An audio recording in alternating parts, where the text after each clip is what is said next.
ප්‍රවාහන මහා මාර්ග වරාය සහ සිවිල් ගුවන් සේවා අමාත්‍යතුමා ඉදිරිපත් කරන ලද කැබිනට් මණ්ඩල යෝජනාව මෝටර රථ පනතේ විධිවිධාන ප්‍රකාරව නිකුත් කරනු ලබන නියෝගයන්ට අනුගතව මෝටර රථ ප්‍රවාහන කොමසාරිස් ජෙනරාල්වරයාගේ පූර්ව අනුමැතිය සහිතව වාහනවල ඩිසයින් වෙනස් කිරීම සහ මොඩිෆිකේෂන් කිරීම සිදු කරන්නට පුළුවන්කමක් තිබුණා. 1983 වර්ෂයේ ප්‍රකාශයට පත් කරන ලද මෝටර වාහන නියෝග වරින් වර සංශෝධනය කරලා මේ වාහන විකරණය නැත්නම් මේ මොඩිෆයි කරන්න පුළුවන් ආකාරය පිළිබඳව රෙගුලාසි ගැසට් නිවේදන මගින් විටින් විට ප්‍රකාශයට පත් කරලා තියෙනවා. නමුත් පහුගිය කාලේ එවැනි නියෝග මගින් ප්‍රකාශිත වාහන උපාංග සවිකිරීම හා නිර්මාණ වෙනස් කිරීම වලට අමතරව මෝටර රථ වාහන දෙපාර්තමේන්තුව විසින් අභ්‍යන්තර ක්‍රමවේද ඔස්සේ බස් රථ සැලසිලි සහ උපාංග මොඩිෆයි කරන්නට නැත්නම් විකරණය කරන්නට මාර්ගෝපදේශ සංග්‍රහයක් සකස් කරලා අභ්‍යන්තර චක්‍රලේඛයක් නිකුත් කරලා තිබුණා. විශේෂයෙන්ම චාරිකා සඳහා යොදා ගන්නා බස් රථ වලට තමයි මේ අභ්‍යන්තර චක්‍රලේඛය නිකුත් කරලා තිබුණේ. ඒ අනුව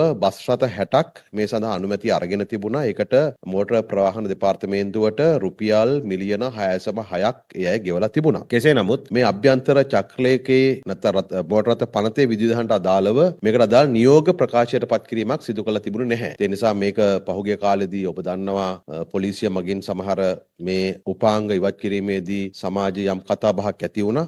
ඒකට සාමාන්‍ය ජනතාවගේ බස් රථ හිමියන්ගේ සහ බස් රථවලේ සේවකයන්ගේ විවිධාකාර ප්‍රතිචාර ලැබුණා. ඉතින් මේ සියලු තත්ත්වයන් සැලකිලිට අරගෙන බස් රථ සැරසිලි සහ උපාංග හේතුවෙන් බස් රථවල ගමන් ගන්නා මගීන්ගේ ආරක්ෂාවට ඇතිවිය හැකි බලපෑම් පිළිබඳව අධ්‍යයනය කර ඒ සම්බන්ධයෙන් විධිමත් පරිදි ක්‍රියා කිරීම සඳහා නිර්දේශ සහිත වාර්තාවක් ඉදිරිපත් කිරීමට ප්‍රවාහන මහා මාර්ග වරාය සහ සිවිල් ගුවන් සේවා ඇමතුමා ඇතුළු මේකට සම්බන්ධ සියලු ආයතන නියෝජනය වන පරිදි නිලධාරී කමිටුවක් පත් කරන්නට ඇමතුමා කැබිනට් මණ්ඩල යෝජනාවක් ඉදිරිපත් කරා. ඒ යෝජනාවට කැබිනට් මණ්ඩලයේ අනුමැතිය හිමි වුණා. ඒ නිසා මෙන්න මේ බස් රථ ඩිසයින් සහ මොඩිෆිකේෂන් සම්බන්ධයෙන් එක පැත්තකින් ජනතාවගේ ආරක්ෂාව ඒ වගේම බස් රථ කර්මාන්තයේ පැවැත්ම මේ සියල්ල සලකලා බලලා ඒ සම්බන්ධ වාර්තාවක් ඉදිරිපත් කරන්න තමයි ඇමතුමා කැබිනට් මණ්ඩලයෙන් අවසරයක් ඉල්ලා හිටියේ. ඒකට ඒ කමිටුව පත් කරන්න කැබිනට් මණ්ඩලයේ අනුමැතිය ලබා දුන්නා.